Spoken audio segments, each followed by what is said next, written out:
Hello mga mi, tara at samahan niyo ako mag-mini vlog. Dito nga mga mi, magluluto tayo ng garlic buttered shrimp. Hindi pala ako mga mi, ang daddy pala.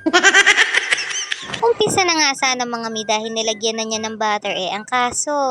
Ayun mga mi, nasira ang induction. Kaya naman for the kalikot na naman ng aking kapitbahay. Sa totoo lang kasi mga mi, bago nga kasi ipamana sa amin tong induction na to, matagal na rin talaga sa totoong may-ari. Idagdag nyo pa yung tagal niya sa amin mga mi. Kaya naman hindi nga natin masisisi yung induction kung talagang gusto niya nang bumigay. Paminta yarn, charis.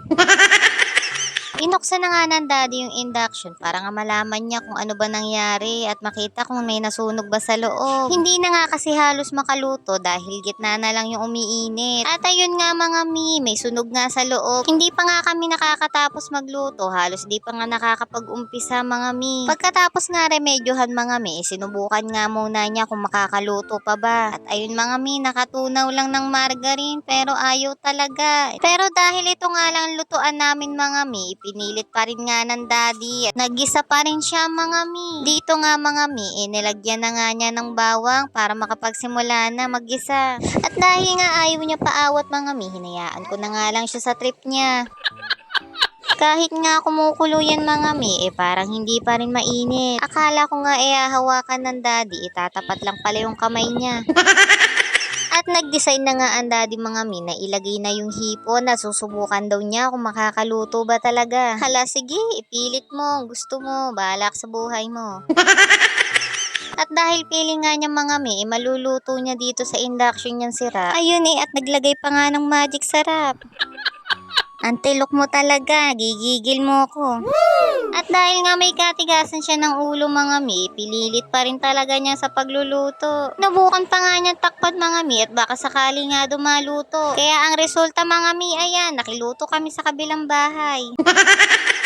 Kung hindi nga talaga namin sinalang sa kabila mga mi, hindi magiging orange yan ng ganyan. At ayun, awa ng Diyos mga mi, nakaluto din. Akala ko hindi na kami makakapaghapunan. Maraming thank you talaga Papa G dahil nakakakain pa ng 3 beses sa isang araw at hindi pa nagugutuman. At dahil nga sa experience na yun mga mi, nag-decide nga kami ng daddy na umorder ng bagong induction. 3 days nga yan mga mi bago dumating yung order namin na yan. 3 days din kami hindi nakaluto at puro bili lang ng ulam sa labas. Akala ko nga mga may, scam yung nabilan ko sa Shopee, kaya kabado 20 bago dumating.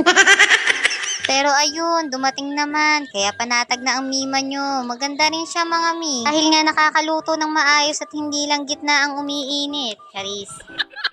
Ang cute nga din niya mga mi dahil nga may pa-design pa nga siya. Pero hindi naman ang design ang importanteng mahalaga doon mga mi. Ang mahalaga makapagluto tayo ng maayos at matiwasay. Char.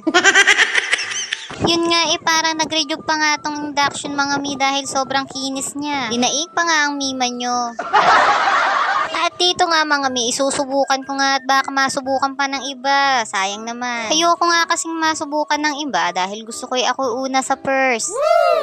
At ito na nga mga mi, sinusubukan na nga natin. At ayun, ang ganda ng touchscreen niya. Touch move. Kung sensitive nga akong mga mi, mas sensitive siya sa akin. Dahil nga sa smooth ng touch move niya mga mi, onting dikit nga lang sa pindutan napipindot na agad. Buti nga talaga umiinit siya dahil kung hindi baka ulo ko mag-init at ibalik ko to. Charis! At yun nga lang muna for today's video mga mi. Thank you for watching. See you on my next vlog. Bye!